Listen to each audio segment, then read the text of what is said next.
강혜신의 오늘의 미국.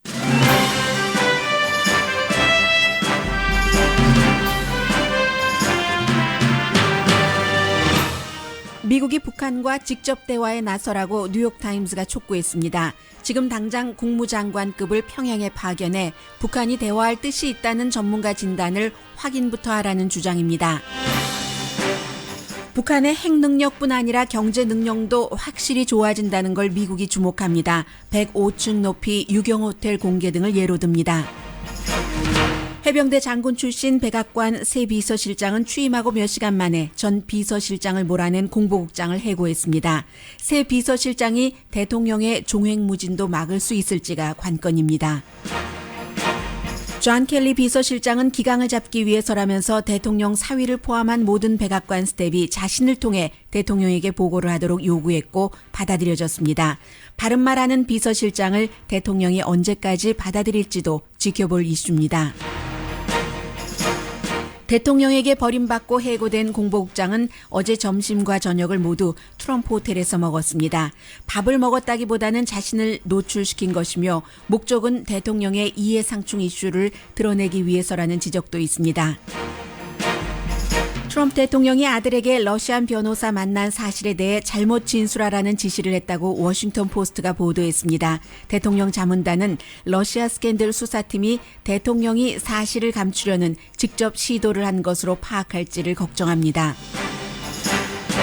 트럼프 내각이 역사상 거의 처음으로 많은 장관이 참석하는 바이블 스터디를 하고 있습니다.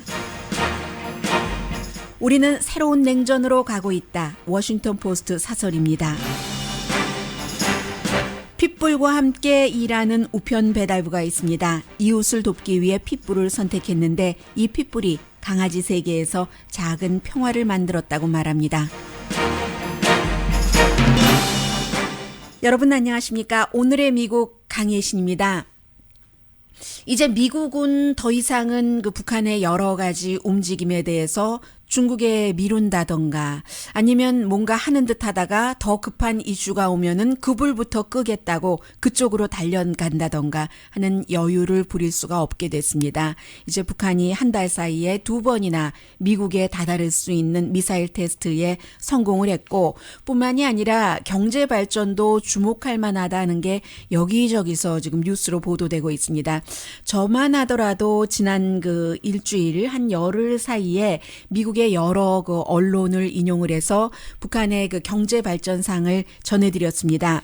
오늘 아침에도 그 팍스뉴스가 보도를 하고 있는데 팍스뉴스는 북한의 그 미사일에 대해서 굉장히 좀 자세히 보도를 하고 있습니다.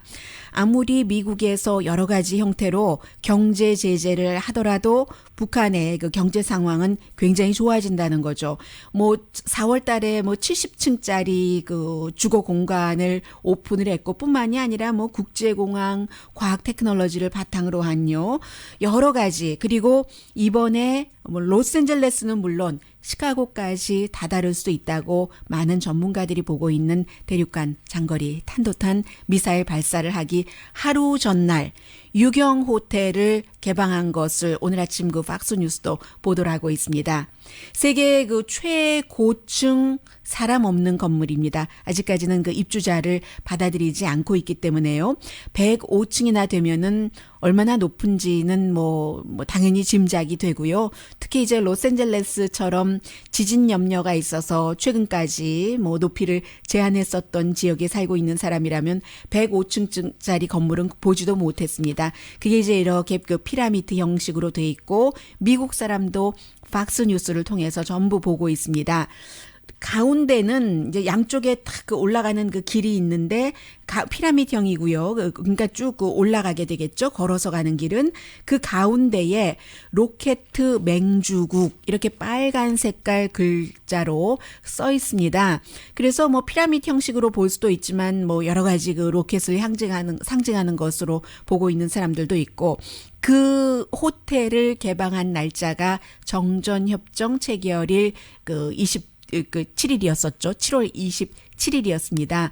결국은 1987년도 아버지도 아니고 할아버지 김일성 주석이 시작돼서 여러 가지 이제 구소련이 무너지면서 경제가 힘들어졌고 또 그 몇 번의 가뭄 같은 것을 거치고 그 사이에 역시 그 핵 개발을 했어야지 됐기 때문에 돈이 없어서 뭐 짓지도 못했고 큰 그 담으로 그 쌓아서 사람들이 그 보지 못하게 했고 그 담을 이제 헐어버린 거죠.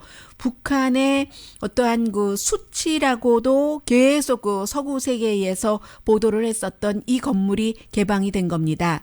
2011년도에 이집트의 회사가 그 투자를 함으로써 이제 그 개방까지 하게 된 건데 오레스컴 그룹이라고요. 이 그룹이 북한의 그 셀폰 시스템도에도 투자를 한 그룹이죠. 그래서 이제 언제 입주자를 받고 완전히 이제 그 라스트 디테일이라는 게 있잖아요. 그 라스트 터칭이 마무리될지는 뭐 몇 년이 될지도 모르겠죠. 알 수 없습니다만 일단 수십 년 만에 30년이군요. 97, 2007, 2017 해서 공개된 이런 것은 북한의 경제가 좋아진다는 것을 그 보이고 있다 하는 것이라고 전하고 있습니다. 뿐만이 아니라 이제 북한 핵 능력은 정부 입장에서는 여기까지만 얘기할 수 있는 그 마지막 그 선이 있잖아요. 그런데 전문가들은 이름을 밝히지 않은 2명의 정보국 관계자도 로이터 통신과의 인터뷰에서 얘기를 했고 대부분의 그 미국의 북한 그 핵미사일이 다다를 수 있다 하는 것입니다. 그래서 이제 그 국방부도 어제 얘기했잖아요. 그 시간이나 거리, 시간은 뭐 45분이었죠. 지난 그 이달이 아니네. 오늘이 8월 1일이죠. 8월 첫날입니다. 미국은. 한국은 뭐 8월 2일이 됐고요. 그래서 그때보다도 한 6분 정도 더 그 멀리 갔고 이것도 그 아주 그 평각도가 아니고 이렇게 고도로 쏘아 올린 것이기 때문에 결국은 여러 가지 그 계산하는 데서 차이가 있긴 합니다만은 미국의 동부까지 다다를 수 있다. 북한의 국방부로서는 확실하게 답변할 수 없는 그런 내용에 대해서 이제 정보국 관계자들이 답변을 하고 있습니다. 그리고 오늘요. 이 로이터 통신의 보도나 뉴욕타임스 사설의 마지막 부분이 상당히 그 주목이 되는데 로이터 통신이 북한이 이렇게 그 미사일을 그 개발을 하고 테스트를 하는 것이 미국 정보국이 파악하기로는 미국을 공격하기 위해서 그러는 것이 아니라는 거죠. 자살 행위니까요. 다만 오히려 미국의 공격에서부터 북한이 피해보기 위해서 이제 방어용으로 이 같은 그 미사일을 개발을 할 수밖에 없었고 국제적으로도 우리 핵을 갖고 있는 국가니까 함부로 보지 말아라. 북한을 향해서 까불지 말아라 하는 그 북한의 메시지라는 거죠. 그리고 이제 여러 가지 그 협상을 하는데도 좋은 위치를 가질 수 있겠고요. 해서 이제 로이터 통신이 여기까지 그 보도를 하고 그 사이에도 지금 뭐 어제 에스토니아에서도 미국의 마이크 펜스 부통령이 기자들이 물어보니까 미국의 북한에 대한 전략적인 인내는 끝났다라고 또 한 번 확인을 했고 뭐 유엔 대사가 대화는 끝났다고 하지만 이게요. 두 가지 의견이 현재로 보면은 팽팽하게 맞서고 있는 것처럼 보입니다. 그 한 가지는 어제 전해드렸었던 월스트리트저널의 사설, 미국의 그 중앙정보국장이 북한의 정권을 바꿔야 된다. 이것은 어떤 형태로든 미국이 주도를 해서 뭐 정보국에서 주도를 하던 모든 국의 협조를 받던 이제 김정일 정권을 무너뜨린다는 거잖아요. 교란시켜서 뭐 우리가 지금 이렇게 하고 있는데 김정은 정권이 얼마나 나쁘고 그리고 이렇게 됐을 때 당신들도 위태롭다 하면서 결국은 뭐 군사 쿠데타를 일으킨다든지 하는 식으로요. 이런 것이 월스트리트저널이 주장하는 것이었고 또 하나의 주장은 오늘 그 뉴욕타임스의 사설을 통해서 전해지고 있는데 이 두 가지가 지금 엇갈리는 겁니다. 지금까지 그 뉴욕타임스가 북한 이슈에 관해서 쓴 어떤 사설보다도 가장 노골적인 언어와 가장 더 많이 나간 그런 내용입니다.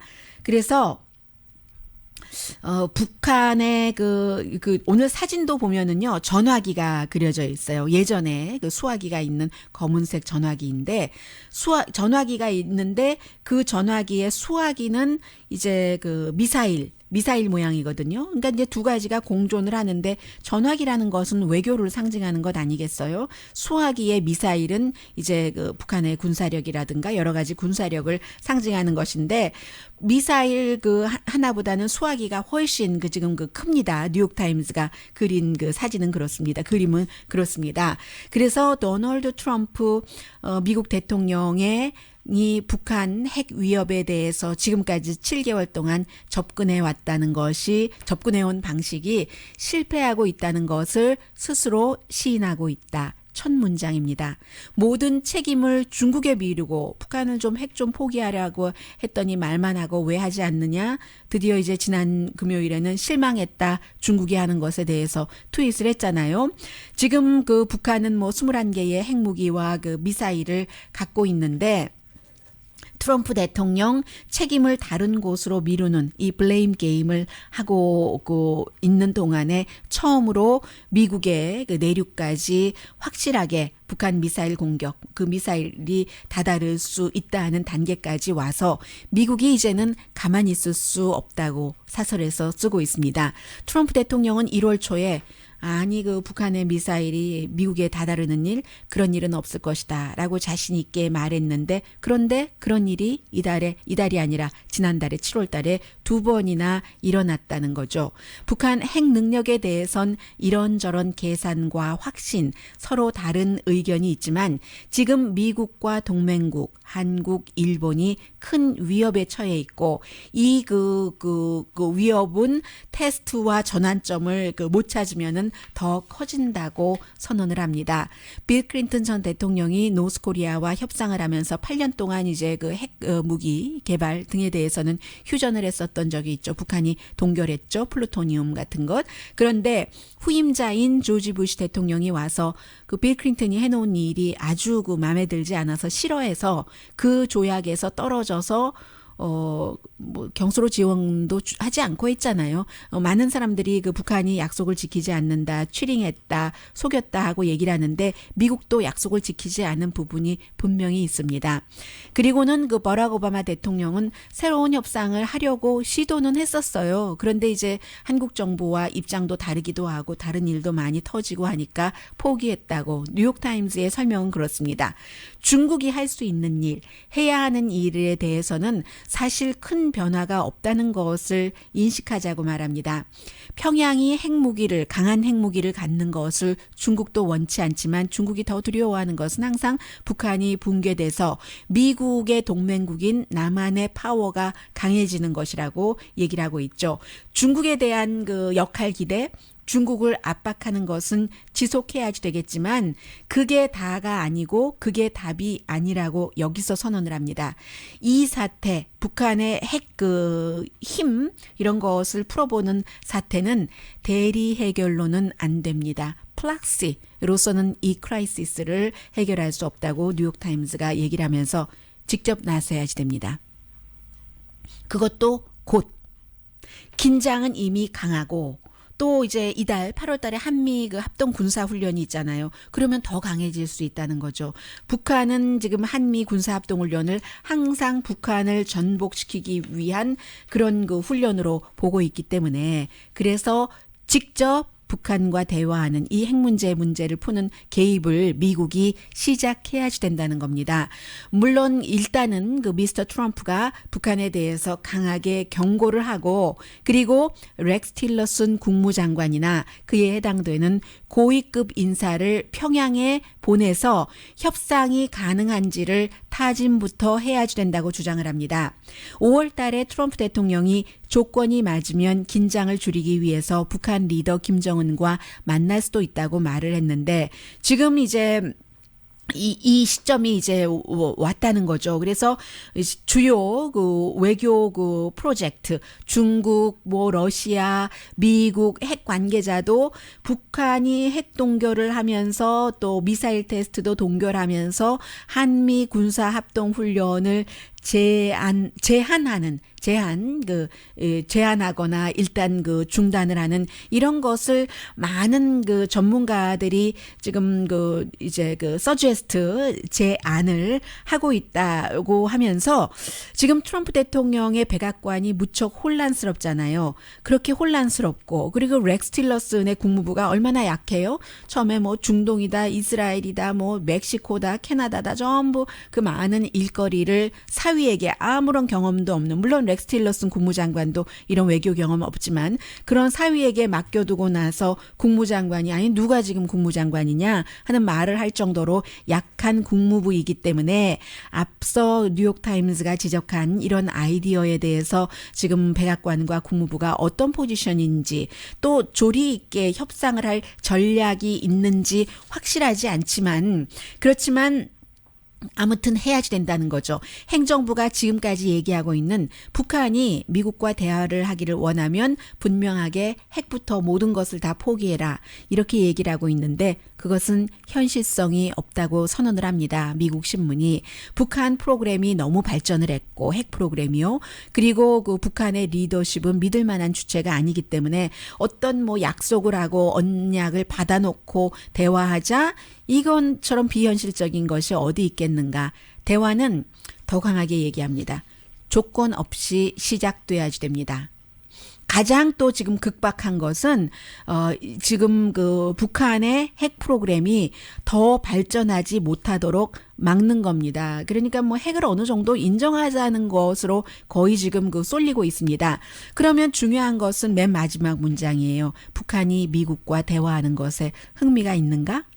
미국의 많은 전문가들은 최근에 몇 주일 동안 오히려 북한이 많이 이렇게 텍스트를 하고 하는 것을 보면서 북한도 미국과 직접 대화하고 싶다는 시그널을 보내는 것이라고 해석을 하는데 그걸 누가 알겠습니까? 뉴욕타임스 얘기입니다. 누군가가 평양에 가서 물어보기 전에는 그러니까 평양에 렉스 틸러슨 국무장관이 됐던 누가 됐던 보내서 물어보고 중국만을 중간에 내세우고 비난하지 말고 이제는 시간이 없다는 겁니다. 미국에 다다른다는데 하고 뉴욕타임스가 사설에서 지적했습니다.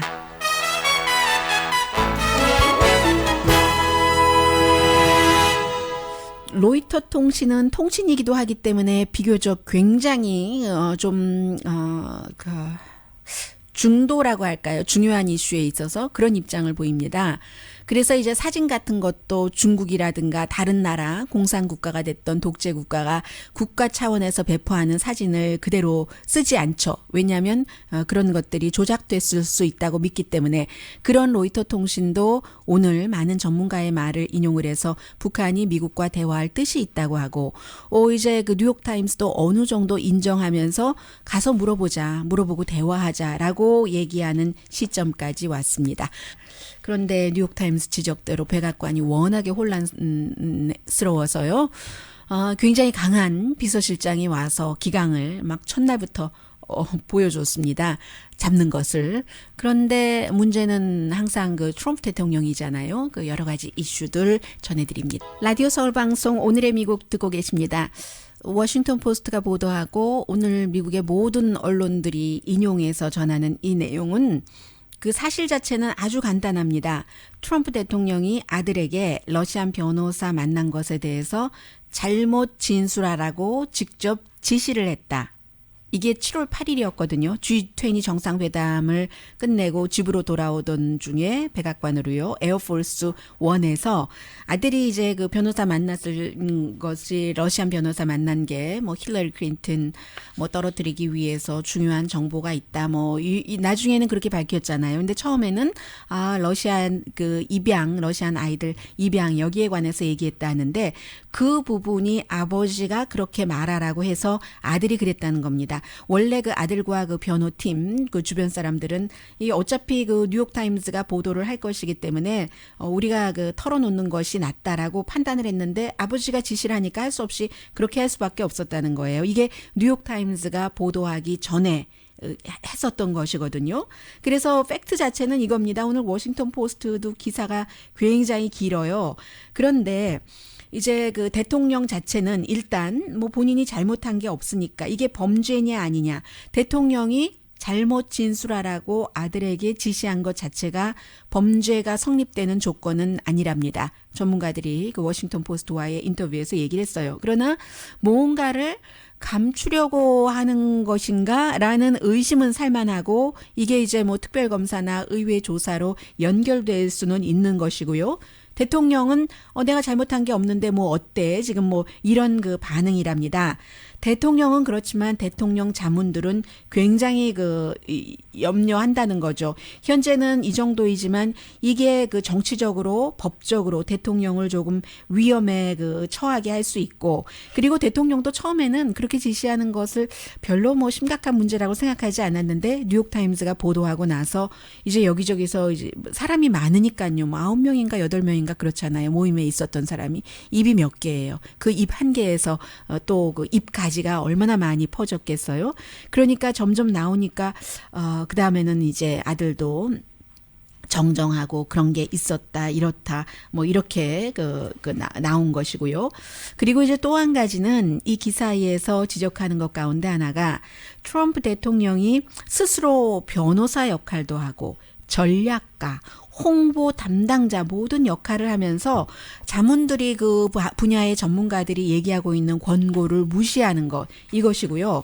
그래서 이제 어제 그 해병대 그 장군 출신의 존 켈리 전 국토안보부 장관이 비서실장으로 된 것에 굉장히 많은 그 트럼프 지지자들은 큰 기대를 걸고 있습니다.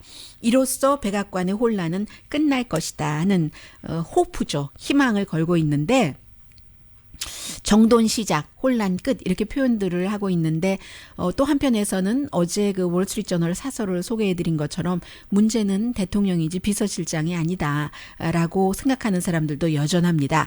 존 켈리 비서실장이 트럼프 대통령을 길들일 수 있는가? AP통신이 그렇게 표현하고 있어요. 이렇게 대통령이 모든 역할을 다 하고 트윗하고 하는 것을 바로잡을 수 있는가? 이 존 켈리 비서실장이 취임 선서하고 몇 시간 만에 앤소니 스칼라무치 공보국장을 날려보낼 수는 있었습니다. 그러나 대통령을 해고할 수는 없는 것이잖아요. 그래서 지금 이제 그 켈리 비서실장 대 트럼프 대통령 AP통신이 얘기하는 것 보니까 언젠가 켈리가 트럼프 대통령에게도 굉장히 강하게 나간 그 일화를 소개를 하고 있습니다.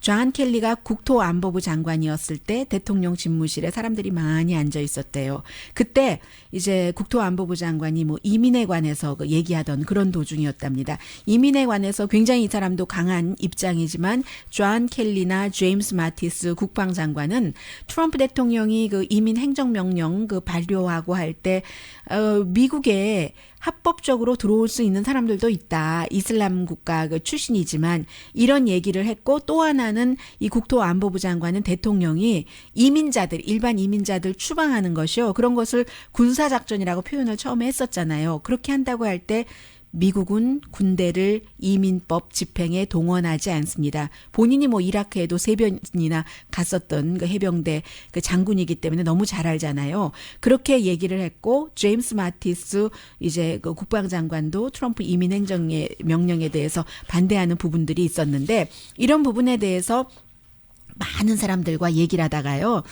대통령에게 대통령과 단 둘이 말하고 싶습니다. 그것도 ask 요청이 아니라 demand 요구를 했답니다. 처음에는 대통령이 그 요구에 응하지 않다가 나중에는 응해서 두 사람만이 그 방 안에 대통령 집무실에 있게 됐는데 두터운 문 밖으로 막 두 사람의 큰 소리가 다 밖으로 새 나왔대요.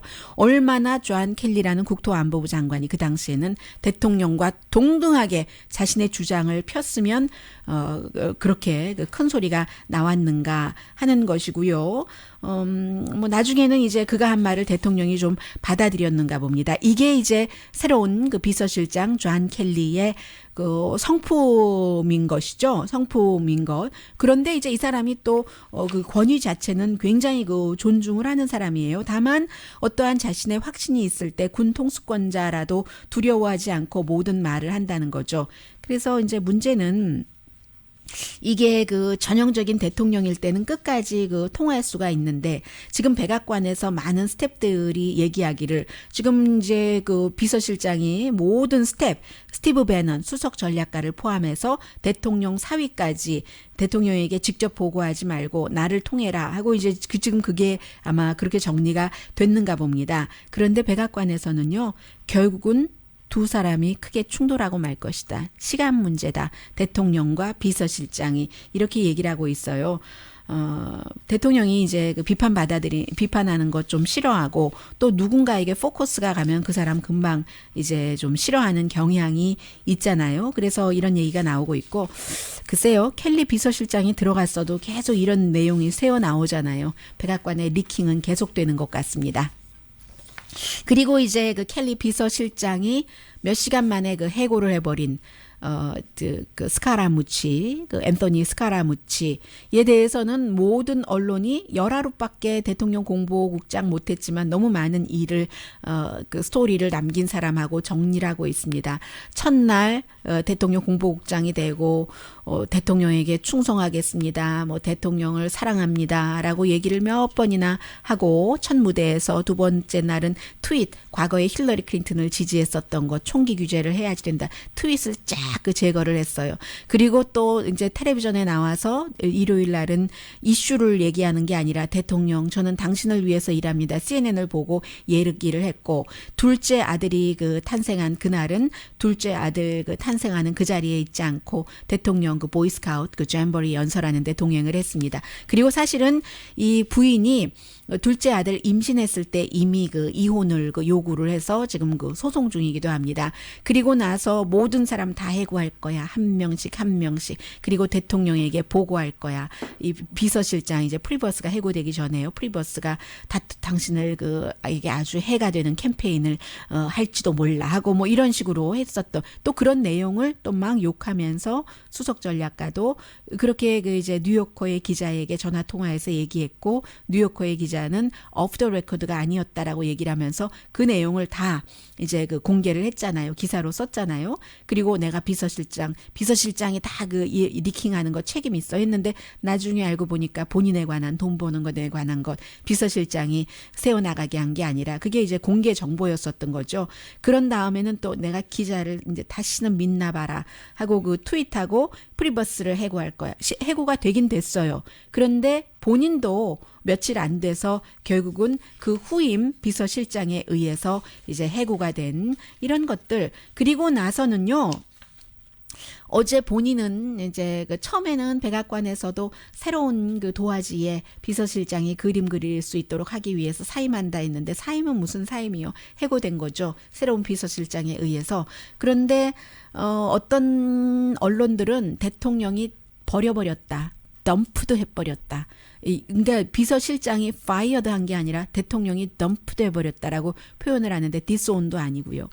그럴 수도 있죠. 대통령이 그 허락하지 않으면 비서실장이 그를 해고할 수 있겠어요. 그런데 해고되자마자요, 또 대통령의 트럼프 호텔에 가서 점심을 먹었거든요. 로비에서 많은 사람들과 만나면서. 근데 밥 먹었다기보다 계속 전화 받느라고 밥도 못 먹었는데 점심뿐만이 아니라 저녁도 그 대통령 호텔에서 먹었거든요. 물론 워싱턴 사람들을 만났어야지 되니까 그 호텔이 편할 수 있고, 전에도 항상 이 사람이 그 호텔에 가서 점심을 먹었답니다. 그런데 그 영국의 데일리 메일은 음모론 같은 것을 약간 그 타블로이드식으로 많이 보도를 하잖아요. 다른 언론 뭐 폴리티코 이런 뭐 그런 정도 보도를 하는데 데일리 메일은 이게 이제 대통령 호텔에서 대통령의 공보국장도 계속 점심을 먹고 사람들 만나고 하는 게 대통령에게 돈 벌어주는 이해상충 이슈를 이 타이밍에 뭐 기분도 나쁘겠다 부각시키기 위해서 그런 것이 음모론이에요. 이것은 그런 얘기도 있고요. 그리고 또 하나는 대통령이 그 스카라무치가 막 그 현란한 단어를 쓰면서 누구를 욕하고 하는 것을 대통령이 처음엔 좋아했대요. 터프하고는. 그런데 처음엔 화나하지도 않았는데 며칠이 지나면서 반응을 보면서 이게 생각보다 심각하네라고도 여겨졌고, 이거 뭐야? 스카라무치가 나보다 더 주목받고 있네 하면서 이제 그 화났다는 거죠. 그래서 let him go 하게 이제 그 비서실장에게 해고할 수 있도록 권한을 줬다는 건데, 얘기인데 그게요. 어디서 나온 얘기냐면 브레이트바트라는 지금 이제 뒤에 가려져서 옴빡 몸숙이고 있는 수석 전략가 스티브 배넌이 브레이트바트의 그 CEO였었잖아요. 브레이트바트가 그렇게 보도를 한 뒤에 대통령이 화났답니다. 대통령이 스카라무치의 세컨 바이올린 주자처럼 보이네. 스카라무치가 지금 언론에서 많은 주목을 받고 있네. 하니까 대통령이 좀 화나기 시작했다 하는 얘기예요. 잠시 뒤에 백악관의 새로운 풍토, 백악관이라기보다는 백악관을 중심으로 한 미국 장관들이 일주일에 한 번씩 모여서 바이블 스터디 한다는 얘기 전합니다.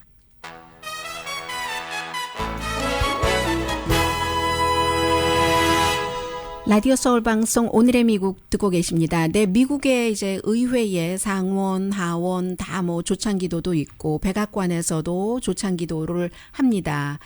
그런데 이제 지금 내각의 조찬기도가 아니라 바이블 스터디는 이렇게 정규적으로 많은 장관들이 참석하는 것은 뭐 지난 100년 넘어 만에 처음이다. 그래서 가장 복음주의적인 내각이다. CNBC 방송의 보도거든요. 그래서 이제 백악관에서도 아마 그 장소가 백악관인 것 같아요. 영적 깨달음 이런 것을 강조한다 하는 얘기인데 지금 의회에서 이제 그 기도를 주도하고 있는 랄프 드롤링거 캐피털 그 목사입니다. 이 목사가 그 CNBC 방송과 인터뷰를 했는데 원래 그 NBA 그 스타였대요.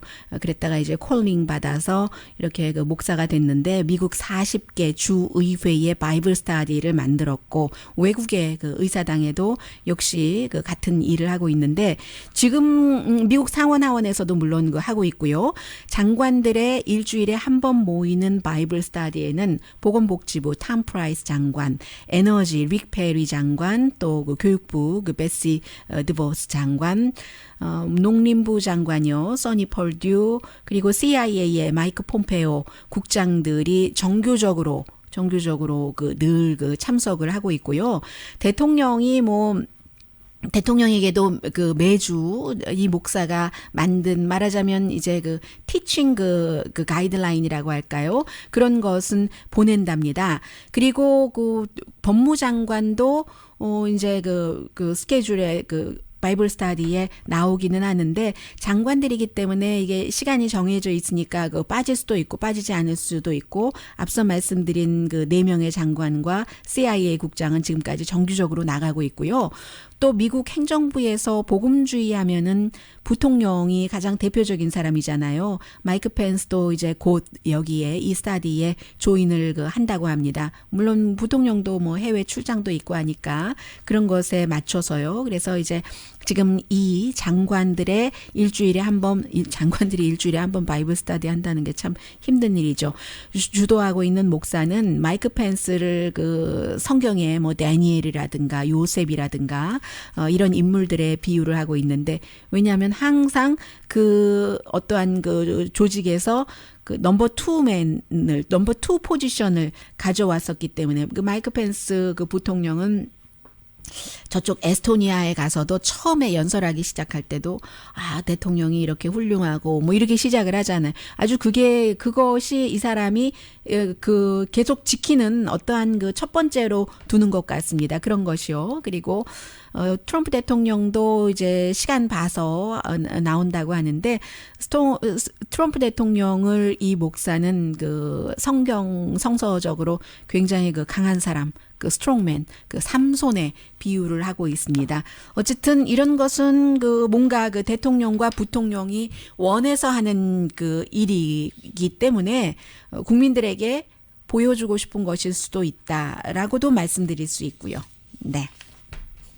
행정부에서는 이런 일이 있고 그리고 그 오늘 이제 소프트한 뉴스 가운데서는 많은 그 텔레비전이 이 내용을 다루고 있는데 지금 마이크 펜스 그 부통령이 얘기를 하고 있으니까 잠시 한번 들어볼까요? 네.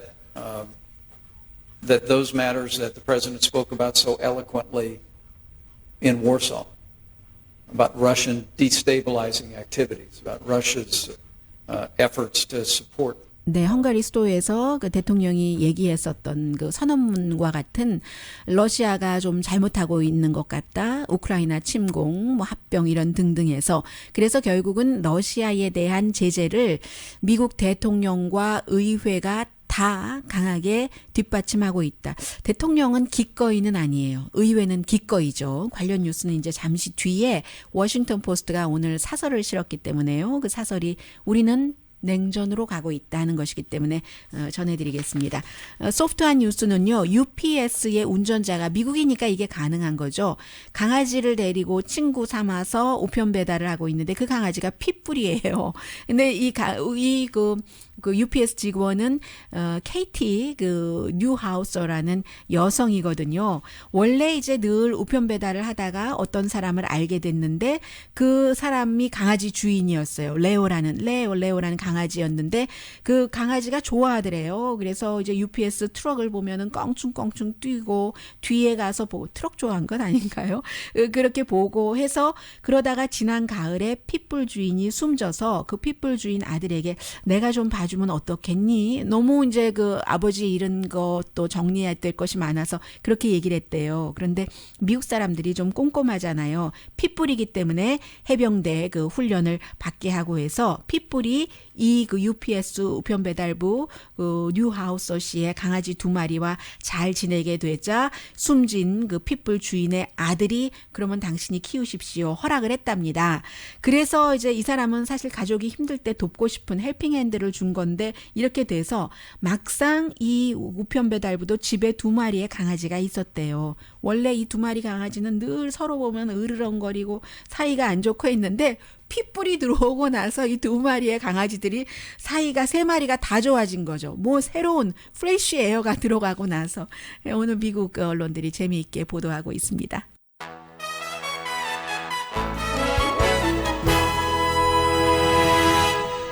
라디오 서울 방송 오늘의 미국 듣고 계십니다. 네, 미국 부통령이 이제 그 조지아, 몬테네그로 그 전에 이제 에스토니아도 방문하고 하는 것은 전부 지금 그 이 나라들이 러시아로부터 위협을 받고 있기 때문에 그 유럽 동맹 또 미국이 여러분들과 함께 한다는 걸 믿어주십시오 하는 것이죠. 아메리카 포스트가 아메리카 언론은 아니다라는 거. 특히 이제 몬테네그로 같은 경우는 지금 나토에 가입을 하려고 하니까 러시아가 뭐 2016년에 뭐 쿠데타도 일으키도록 조장을 하려고 했고 에스토니아도 뭐 사이버 공격도 받고 했잖아요. 오늘 이제 그 워싱턴 그 포스트가 우리는 새로운 냉전으로 가고 있다. 푸틴이 미국이 이제 이렇게 경제 제재를 하고 뭐 여러 가지 하는 그 이유가 크림반도 접수하고 미국의 선거 캠페인에 개입했고 이랬기 때문인데 푸틴으로서는 계속 이제 나쁜 선택을 하니까 미국도 그렇게 가고 있기는 하는데 이게 그 블라디미르 푸틴은 미국을 비난을 하고 있지만 러시아의 이런 그 주변 국가들과의 마찰을 일으키는 것이 세계 안정에 긍정적인가? 긍정적이지 않다는 얘기예요. 러시아가 대가를 치러야지 되고 그리고 미국과 러시아의 관계 개선이 중요한 것은 분명하지만 그러나 푸틴이 이렇게 그 나쁜 행위를 하고 있을 때 서구 사회가 갑자기 그의 나쁜 행위를 용서해 준다고 믿게 해서도 안 된다. 그러니까 푸틴이 현명하게 대처를 해야지 된다. 새로운 냉전을 미국이 원하는 것이 아니라 푸틴이 자신의 목적에 따라서 이렇게 이끌어가는 것이다라고 지적을 하고 있습니다. 돌고 돌고 돌잖아요. 그래서 25년 전에 끝났던 냉전이 지금 다시 시작될 수도 있고 관계가 다시 얼고 있는 것만은 분명한 것 같아요. 그런데 얼고 있는 물도 또 그 살살 그 녹일 수도 있잖아요. 다 그 지도자들의 선택이겠죠. 뭐 국가별로, 가정별로, 부서별로. 강혜신이었습니다.